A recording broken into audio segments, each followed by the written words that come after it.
Greetings! Welcome to the SciFi Pubcast, the podcast that tries to be a pub, and perhaps someday a pub that tries to be a podcast. As always, we are looking for customers to come visit our bar. So if you're passionate about something, you want to be on a podcast, well, let us know, because this bar is all about community. Right, guys? Yay! Yeah. Yay! So if you want to help us out, please consider leaving a 5-star review wherever you find the show, joining our Discord server, and subscribing to our YouTube channel. I'm Joel. I'm the owner of the SciFi Pubcast, so to speak. And we have our dedicated regular staff members at the bar today. We have Carrie Simpson and Derek BB. Hi, guys. Hey. Hey. Let's see. We have Carrie. Carrie's from Southern California. It must be hot and warm down there. No, actually, it's not. It's only about 65, which I will take. It'll probably get up over 100 at some point during the summer, and I will take this weather as long as I can. That's excellent. What's new in your world besides the cool weather? Not much, just working and podcasting and playing video games. Same. My dojo's been back to full contact 2 months, so I am now getting my ass kicked on a fairly regular basis again. So, hey, yay! Excellent. I'm back in my happy place. It's always nice to be humbled by people who are bigger and more fit and stronger and better at martial arts, right? Yeah. Or anything in life. I don't know. Yeah. Yeah. It's kind of like a metaphor, maybe, of living. Yeah. I will not give my ego any more reasons to inflate itself. Fair enough. And we have Derek from Pennsylvania. Derek, man, how you doing? Pretty good. It's 45 degrees and raining here, so it's not a great Memorial Day weekend, but oh well. So is there like floods coming down on the side of the hills in Pennsylvania? Not quite. It's more of a drizzle. Okay. We very rarely get downpours here. Yeah. You have a life jacket just in case? Yeah. Okay, good. Or towel. Or towel. Definitely a towel. A happy towel day. We missed that. We missed towel day. Well, for our podcast, terrible. We did call it out on Twitter. So yes, Douglas Adams, towel day. Yeah, don't panic. Yes. Excellent. Don't panic. And of course, Derek, we are a pub, so to speak. So I got to ask you, man, how's our kitchen doing? It's cleaner now that you've let me back into it. You'll recall I was infected with COVID before and you weren't letting me in there for a while. Although some might argue it was doing better without me there. But, I think it's in a pretty good shape now. Oh, man, that's great. So, yeah, okay. As long as you don't die and no one else dies, that's good. Well, I mean, as long as they die off property, then it's not our fault. As long as no one is declared dead within our limits, we're good. All right. I learned that trick from Disney. That's not how that works, right? That's what Disney World does. When they never pronounce anyone dead on the property, they move them to the hospital and then pronounce them dead there. That way, nobody ever dies at Disney World. But if the food poisoning can be traced back to us, that's a problem. Well, that's why the things that I make are not technically classified as food for legal purposes. Mm-hmm. And they're more recreational kitschy things. And I suspect actually having this conversation on being recorded both audioly and on video is probably not the most prudent legal thing to do, right? Well, nobody watches this anyway, so. I don't say that. People do download this show. It's amazing. We're not Amazon or Apple TV, but we're having a great time. That's all that matters. Well, certainly no Canadian lawyers are aware of us, right? Yeah, exactly. Where's our pub again? I don't know. It moves around. Any which way, I'm Joel. Like I said before, I'm in London, Ontario now. I'm still adapting to this new city, which I just moved to. I lived here before, but it's been a decade. And I'm just chilling over the Canadian summer. And because Ontario still is in lockdown because of COVID. So that's not very much fun, but it is what it is. Now, Joel, why do you look like a disembodied head floating in darkness? Because I'm in a dark room. It's a new little study. I have my lights on, but Yeah, I think I need more light in the background. I need to figure that one out. I need to purchase more lighting because why not? You look So, like Holly from Red Dwarf. oh God, that's Oh dear. brutal. Check, please. Anyway, which way? What's new with me? Let's see. I've been catching up on Lucifer on Netflix. I'm almost done the end of season 5. The second half of season 5 dropped like 2 days ago. Yeah, That's I'm about I have 3 episodes into the second half, so don't tell me anything. Yeah, it's my guilty pleasure. Yeah, it really is because it's so self-aware and corny, and it just embraces that, and yeah, and just great acting, and I love the puns. Yeah, Hmm. I'm a easy man to please, really. Besides that, I actually read my first John Scalzi novel. Is that how you pronounce his last name? Help me out there. Scalzi? Yeah, Yeah. John Scalzi. So I read Red Shirts, which is I wouldn't say parody, but it's definitely a takeoff of Star Trek and the original series with Red Shirts, and I highly recommend that. It sounds kind of corny and goofy, which it is, but by the second half of the book, it really gets meta. And if you're into writing at all, man, what a head trip. So definitely go out and buy that book, Red Shirts by Yeah, John it's definitely Scalzi. his most pure comedy book, I'd say. It's really funny. It's very fourth wall breaking. Very good. I mean, I guess you could call it a parody of Star Trek. Yeah. Come on, like Star Trek needs any parodying, you know? And it's, oh, well. Isn't that what Lower Decks is for? Yeah. Maybe Star Tours. Wait, Maybe the no, Orville? Detours? No. No. Oh man, Star Trek, Star Wars, Stargate. It's all stars to me nowadays. Any which way, talking about stars and atomics and nuclear things, we are talking about weapons of mass destruction in science fiction and fiction. Yes, Very curious WMDs. subject. Yes, yeah, it's going to be a blast. Hopefully, we'll make an impact. Oh dear. Yeah, an explosive material. I can tell you that, and anything else that goes in my head right now.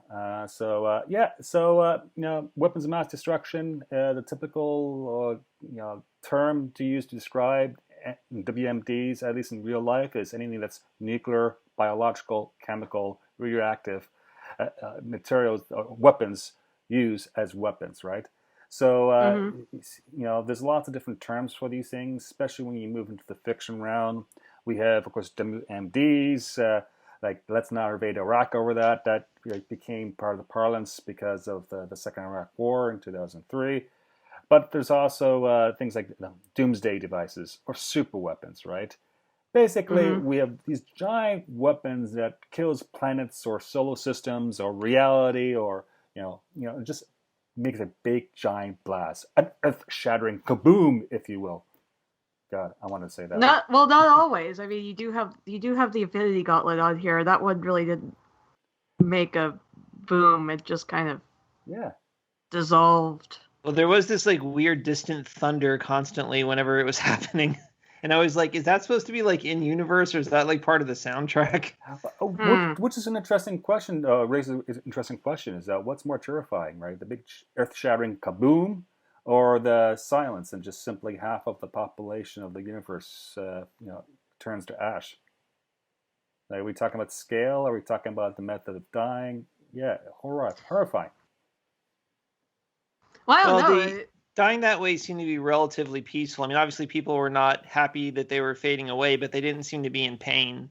So it does seem to be like the best way to go out, especially if you were asleep, of course, like Yeah, Monica Rambeau was. yeah, true. There's that. Yeah, it's kind of like yeah. It's murder at such a scale, but it's murder done nice. I don't even like the saying that. Ooh, that's just puts Well, shivers up my spine. Okay. well, I mean, okay. So one of the ones that you don't have on our list here, Yeah. Joel, is the Vogon constructor fleet, and yeah, there was the terrifying image of all of the ships orbit positioning themselves around Earth, but then it's just a pop, Earth Earth goes away.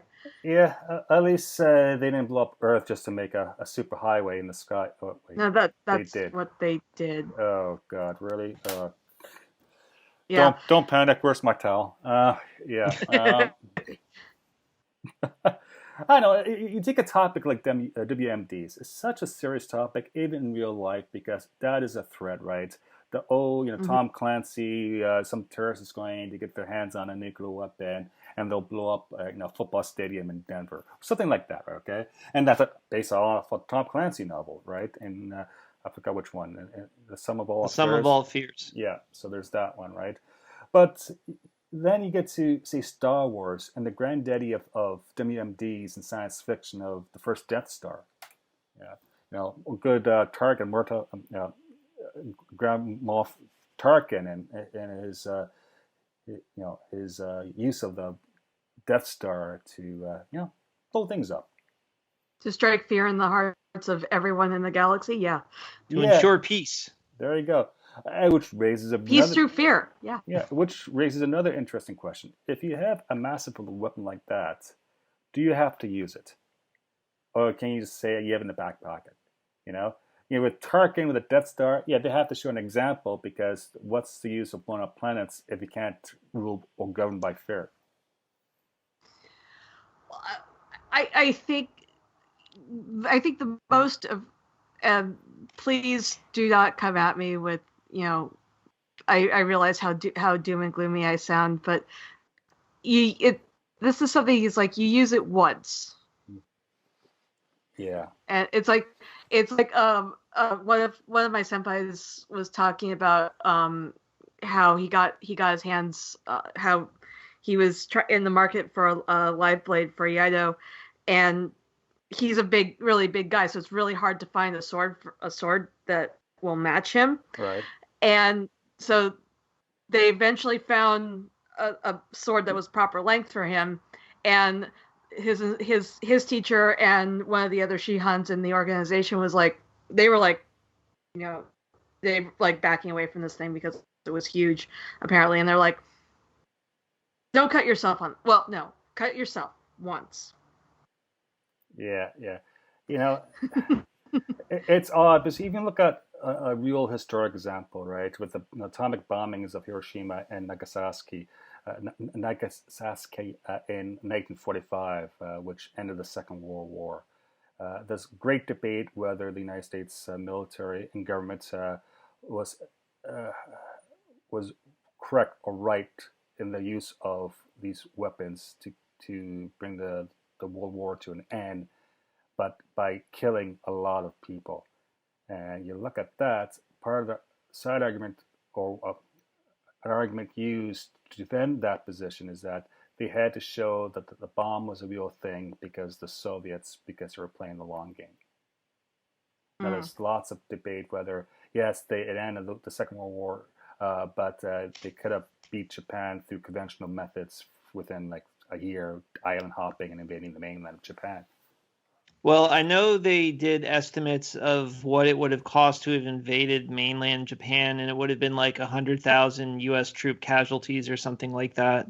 So they made the decision to drop the bomb because it would have been an utter massacre of our own troops to have tried to invade, not to mention, how many Japanese people would have been killed in the course of that invasion. So the rationale was to save lives technically, but yes, there was also a show of force. The much more controversial decision was to drop a second bomb, and the question was that actually necessary? Was one just enough to show that we have the capability of it? Like, would anyone really thought like, oh, that was the only bomb they ever made and they'll never be able to make one again? Yeah, and that's the thing. It's like Chekhov's gun, right? If you show it in Act One, you better bring out and use it in Act Three, right? So Mm-hmm. it's scary, and of course, with the use of these atomic weapons, it ushered in the Cold War, and the fear of waking up one morning and we're into World War III. And sure, the threat has lessened slightly from the height of the Cold War, but it's still there. Now it's more Mm-hmm. complicated and more nuanced because we have lots of other countries with nuclear weapons.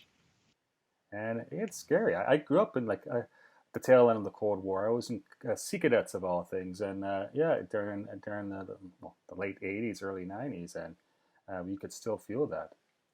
The Soviet Union was still the Soviet Union before it broke up into different components. Yeah, I actually remember as a kid doing bomb drills where you had to like get under your desk to protect you from the nuclear bombardment. Because a desk with yes, the magical desks that would protect you from the bombs. Oh God. And that's just nuclear weapons, right?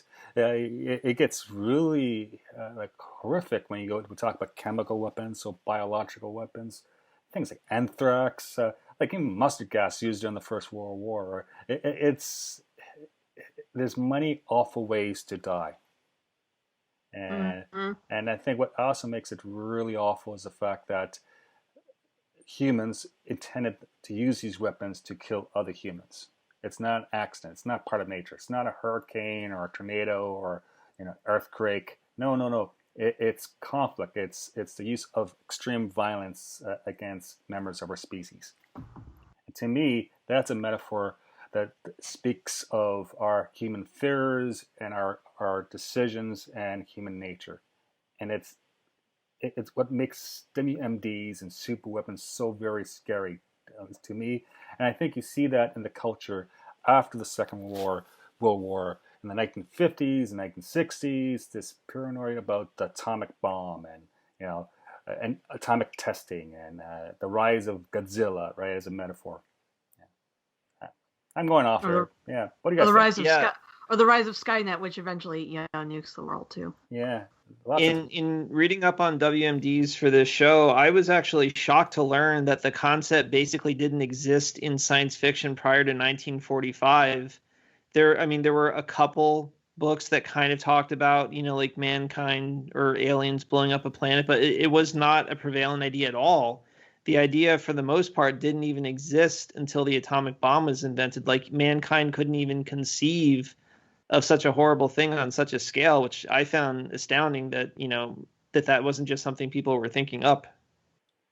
Yeah, there was some talk in science fiction about harnessing the power of the atom, I think around the 1920s, but as a bomb, no, it was just nuts.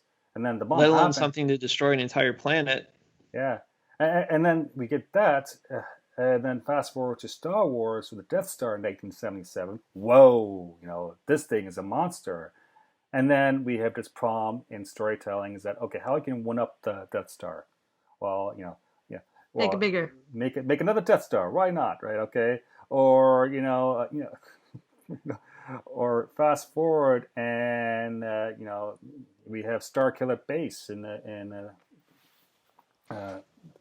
sequels. So it's like there's a point where okay, we're just going to cause a lot of death and misery and blow things up, or be very effective at violence. But so what? You blow up a planet, you blow up a city, you blow up a solar system, you blow up a galaxy. Where will this stop? Like, how much bigger can you get? Well, I think the biggest one would be the Dalek reality bomb in the new Doctor Who series that was going to destroy all atomic connections and all atoms, not only in this universe, but in every parallel universe within the multiverse. So that the only thing that would ever survive anywhere was the Daleks in their little firing ship. Yeah, that's about as bad as it can get.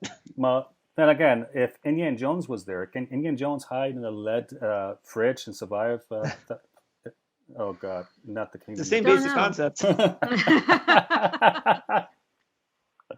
don't know. I have a feeling the Daleks, robot shell thingies are. Plus, their ship is kind of made of a, material that they will probably assume is resistant to whatever it is they're going to do. Of course, they could be wrong, but we'll never know because we managed to defuse the reality bomb, right? Yeah, probably. Or else we wouldn't be having this conversation. That is true. Yeah, I'm not sure. Does it really matter if, say, all life on Earth gets killed in a very short amount of time because of a nuclear exchange, or we get hit by an asteroid? Does it really matter?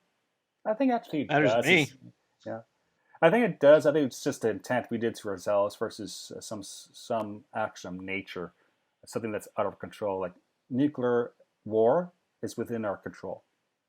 Mm-hmm. Right.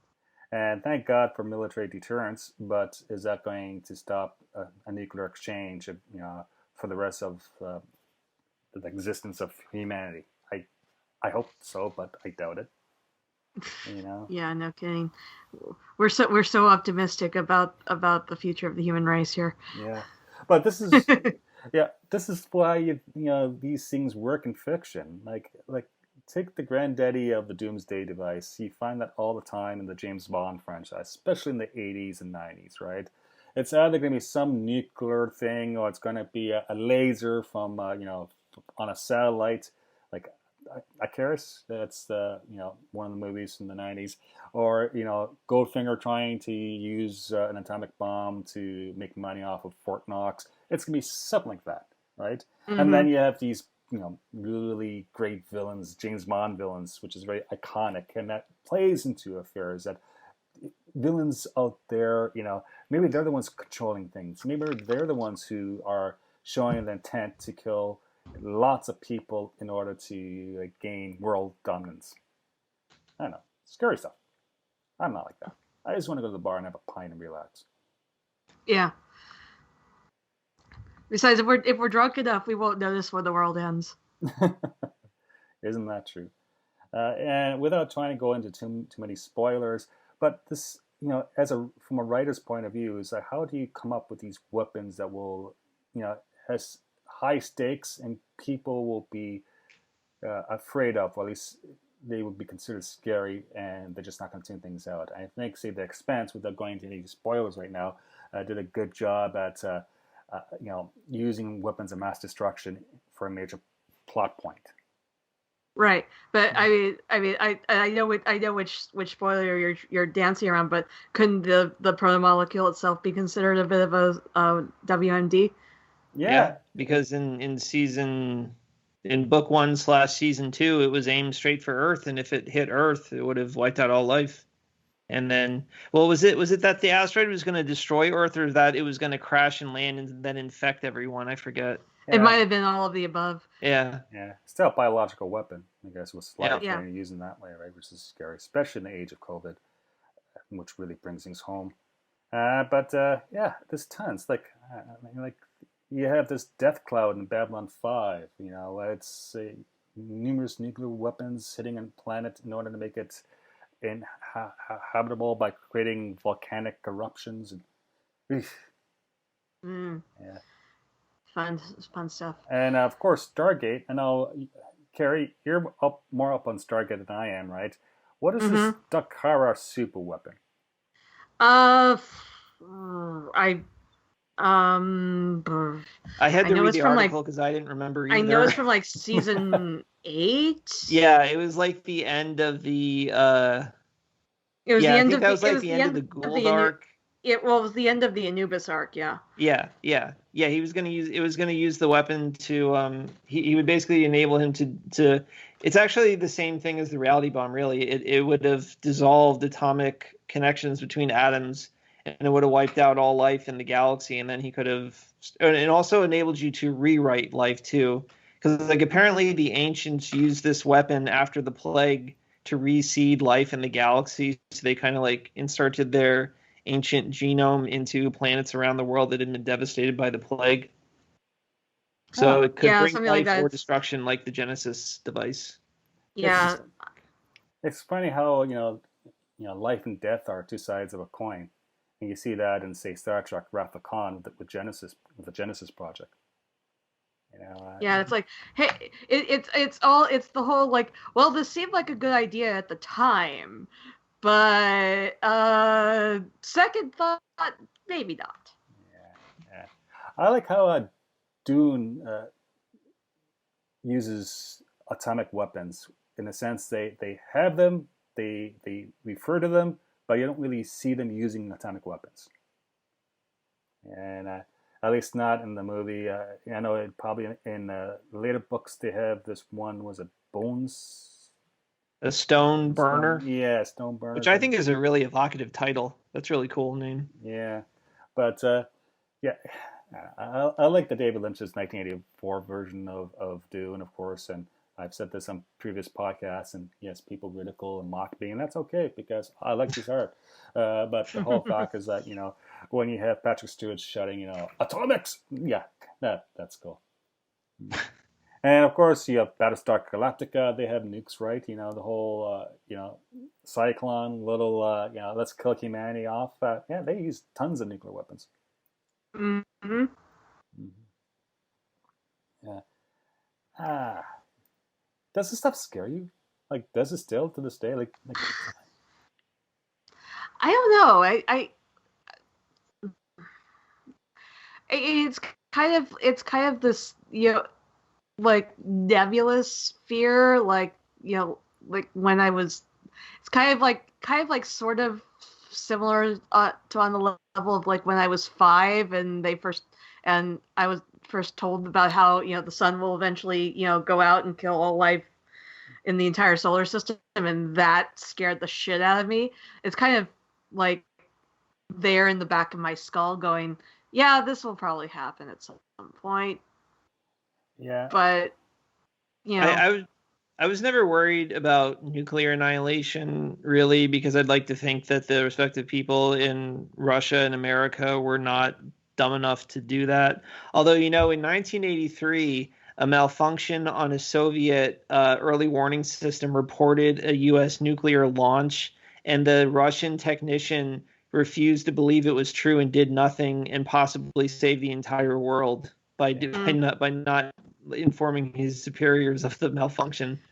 But I was never really worried about nuclear annihilation. And now, after the Cold War, obviously there are still nukes, but I think the danger would be in like one single terrorist detonation, but that's not going to, start off an exchange between America and Russia.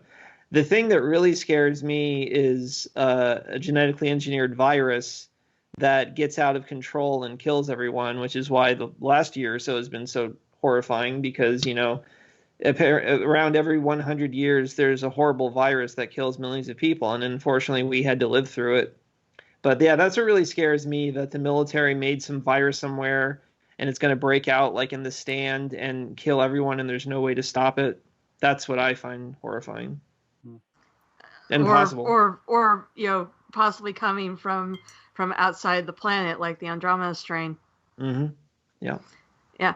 No, I'm not, that doesn't completely terrify me. I think I'm more worried. I think I'm more worried about what humans are doing to the planet because some people are under this weird assumption that God will make more. Yeah. More planets. Well, make more resources that we use up because we don't have to deal with the consequences of burning all the fossil fuels on the planet because God will just make more, and they don't understand that all those fossil fuels kind of needed a few million years to become what they were, what turned into fuel. Yeah, there's that. There's lots of scary stuff out there, and the real world stuff is just scary. Climate change, the effects of poverty, all that stuff.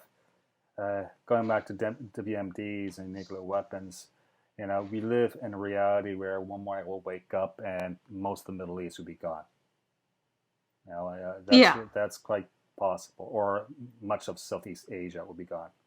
And I think that's more likely than, say, an exchange of nuclear weapons between the superpowers. But I could be wrong. That could be, incorrect. And that's the scary part. Most of the Middle East or Southeast Asia could be gone either from, bombings or from flooding and fires. So, take your pick. When you say Southeast Asia, do you mean Korea? That's part of, that's Asia. I was more referring to India and Pakistan and their ongoing okay, because when I hear Southeast Asia, I think of like Vietnam and Cambodia, and I was like, wait, what's going on with Vietnam? Yeah. Vietnam could be underwater soon. Who knows? Right. And of course, China is in the in that area as well, in the neighborhood. And you have China, India, and Pakistan. They all have nuclear weapons. So yeah, it's scary stuff. I was actually in Australia when I believe Pakistan tested its first nuclear weapon. That was in like 98. Could have been India, but I think it was Pakistan. Yeah. And even in Australia, they were worried. And they still are. So, but it doesn't have to be nuclear. We can talk about weapons of mass destruction as aerial bombing during the Second World War. That's when the first time the term WMDs were used. Think of Dresden, and the fire bombings, or the Tokyo fire bombings. And it's horrible stuff. It's just ways to kill lots of people and destroy cities. Yeah, wow. It's not like. Go ahead. Considering one of the biggest fires last year broke out because of a gender reveal party in California. Yeah, we can definitely screw everything up without needing to firebomb everyone. Now that sounds like something out of a Douglas Adams book. I'm sure Douglas, if he were alive today, would have found, or Terry Pratchett would have found something would have worked that into a story somehow. Yeah. I actually just someone call Neil Gaiman. Hey, I'm all about for bringing back Marvin the Martian. The earth-shattering kaboom with the use of Iridium Q-36 explosive space modulator. Yeah. Yes. How these things can be parodied, right? And that's the ironic part. We have this real threat to our existence. At the same time, you can find it in the Bugs Bunny cartoons from the 1950s. And you can find it in Futurama, right? The Sparrow Boom, right? And so it's being parodied there. And you can find it in gaming, Hollow and the Hollow's Array, and how that system works. And I'm not a gamer, but it's definitely big weapons. The Halo is actually a really good example of a weapon of mass destruction. That's kind of like the Dakara super weapon in Stargate. It's a system that would have wiped out all life in the galaxy because actually the more I think about it, the more that story is very similar. But there was this ancient race of aliens called the Forerunners, and they were dealing with this infectious zombie-like plague called the Flood, and it was slowly taking over the galaxy, and they couldn't do anything to stop it. So their last-ditch effort was to build these Halo installations at the edges of the galaxy, and then they would all fire at once, and they would fire a pulse that basically wipes out all sentient life in the galaxy, and then they would have to reseed and start over from then. Well, I mean, I know it's mostly legends now, but Star Wars had something where, like, the Sith had this ritual where they could basically kill an entire planet and just use the life energy to, either make the Emperor immortal or just, wreak general havoc in the galaxy. See the Darth Bane trilogy or SWTOR or Yeah, and of course in Star Trek in the 2009 movie by J.J. Abrams, all right, we have this red matter stuff, which is the creation of black holes within a planet's center. Mm-hmm. Imagine the pressure they will be under. Well, and we also have the appropriately named probe from the Doomsday Machine. Yeah. Which is kind of like the predecessor to the probe from Star Trek 4. Mm-hmm. Yeah, and then of course there's lots of different WMDs or super weapons in the comics, right? And of course the Infinity Gauntlets and the Infinity Stone is known the most famous one because the MCU, but there's others out there. Can you think of any? Go ahead, Derek. In the X-Men comics, there's the Emcran Crystal wave. That's what the Phoenix Saga, that is part of the Phoenix Saga in the X-Men comic books. There's this crystal called the Emcran Crystal, and it's basically like the nexus or holding point of reality. And I forget what happens, but if you do something to it, it'll basically like launch out this wave and destroy the entire universe. Oof. Or I mean, there's just in general Brainiac. I mean, he'll bottle up like the city that is the most emblematic of a planet and then destroy the planet so that he can maintain a collection of civilizations at the height of their development or whatever. Right. I got a real important question for you guys. Who do you prefer? Ernest Blofeld from James Bond or Dr. Evil from the Austin Powers series? Dr. Evil is at least incompetent and could probably be taken out by,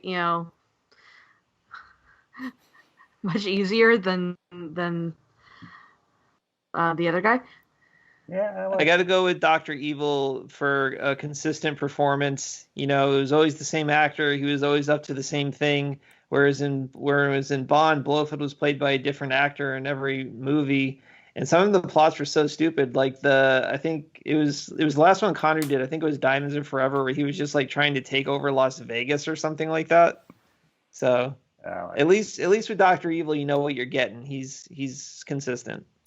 There you go. You heard it first at the SciFi Pubcast. Dr. Evil has the votes. Okay. Wow. Also, he has a shorn scrotum, and it's quite breathtaking, I assure you. Right. I don't even.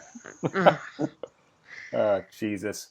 That's right. We put an explicit tag on our episodes at Apple Podcasts, just in case someone swears, because we've been very cautious. And if you're a kid, you shouldn't be listening to this because it's a pub. So. Yeah, you need to be 21 or 18, depending on where you are. Or 16 if you're on the continent in Europe. Yep. Yeah. Okay. Yep. If you're in outer space, it's your drinking age of your local jurisdiction. Yeah, things like that. Yeah. Exactly. Speaking of governing, with real life weapons of mass destruction like nuclear weapons, right? There's international treaties that governs their use. Or not their use specifically, at least how they can store them and where they can be employed. For instance, it's in real life, the Outer Space Treaty prevents nuclear weapons being used in outer space. There's also like another treaty called, I think, the Seabed Treaty, which prevents nuclear weapons being stored at the bottom of the ocean. So some weapons are banned. We think in Canada, like in the world, reality, like Earth in real life, many chemical weapons are outright banned, or biological weapons are outright banned. So we have this armed control thing happening. Can you think of that happening in fiction, in science fiction somewhere? Okay. I think that was like one of the subplots of like Space Cowboys. Oh, they had when they were going up to fix a satellite that actually also had like a nuclear targeting system or nuclear weapons attached to it, because why did we think this was important? We don't know. We thought it was a good idea at the time, and then it started to malfunction. Oops. Good call at the Space Cowboys. I like that one. Hey, I know it's not technically science fiction, but Yeah, I think we've come around that, say, in some Star Trek episodes, and they always talk about trying to prevent hostilities and the importance of diplomacy. Yeah, it's the nuts and bolts of it, right? Yeah. Eesh. I know in Dune they have a specific treaty that I forget the name of, barring the use of atomics, and basically every house has their own atomic stockpile, but you're forbidden from using it. And if one side ever uses an atomic device against humans, all the other sides have authority to nuke the crap out of them. So, which reminds me, Derek, I want to thank you for not using that particular joke of WMDs as your kitchen joke earlier. Okay. Okay. Just moving on. Yeah. Okay. I was actually going to make a Taco Bell joke. I was going to say when I thought of WMDs and food, the first thing I thought of was Taco Bell. Classy. We're a classy joint. Okay. Yeah. Nuclear weapons, super weapons, doomsday devices. Unintentional storage of unintentional consequences of storing nuclear devices where they probably shouldn't be. Yes, and the byproducts and all that good stuff, and the consequences. Eesh. Nuts. I was also thinking of For All Mankind, but I won't Yeah, spoil it any more than that yeah, I was because thinking that too. I know people probably haven't caught up on the second season yet. And that's a I still have great, to get Apple TV. yeah, great show on Apple TV For All Mankind. It's an alternative timeline based on the fact or the fiction in the story, at least, that the Soviets beat the Americans to the moon. It's the height of the Cold War, and things go from there. Yeah, it's also very depressing to you know think about how much more fucked we might have been if the Soviets had gotten to the moon first. Yeah, and then again, how much further we'll be in, in our science and That too. discoveries That too. right? So yeah. Well, that too. It's like yeah, there the advancement of science that could have happened if the space race were still going, but at the same time, humans are also still destructive assholes. Yeah, so I don't want to say it's a balance thing, but it's a trade-off, right? Yeah, Yeah, sure, we get yeah. more science and we probably become better at killing people, but bad things could happen, and we might have a third world war. Versus, look, there's a thawing in the relationship between superpowers, and there's peace dividends. And why Yeah. spend money on going to the moon? So it's been 50 years, right? Mm-hmm. Yeah. Wow. Any Yeah. last thoughts on weapons of mass destruction, doomsday devices, super weapons, Dr. Evil? I think my favorite, most iconic one would have to be the first Death Star. I mean, it's just classic. There's no way to top that. Yeah. Yeah, I guess. Yeah, super weapons are bad. Yeah. Oh, I forgot to mention Strong stance there. weapons. I forgot to mention They're like drugs. They're bad. Yeah, they're bad. Yeah, God. Okay. I have to admit, I forgot to mention this earlier, but Star Trek: The Original Series, Season 2, Episode 6, The Doomsday Machine, perhaps my favorite episode of the original series of Star Trek. And this is this giant machine in space that eats planets, and just the visual still spooks me because it scared me as a kid. Yeah, Doomsday Machine. Yeah. Great episode. Wasn't it just a big bugle snack? Yeah, something like that. Yeah, it looks good. Yeah, just yeah. If that appears in that, Well, like I solar said, it was kind of like the predecessor to the probe from Star Trek 4. Yeah, yeah, but at least in that case, it's not humans destroying planets; it's some aliens trying to destroy humans, right? So, Yeah, and other life forms. So it's a big non-sentient eating machine, pretty much. Yeah, yeah.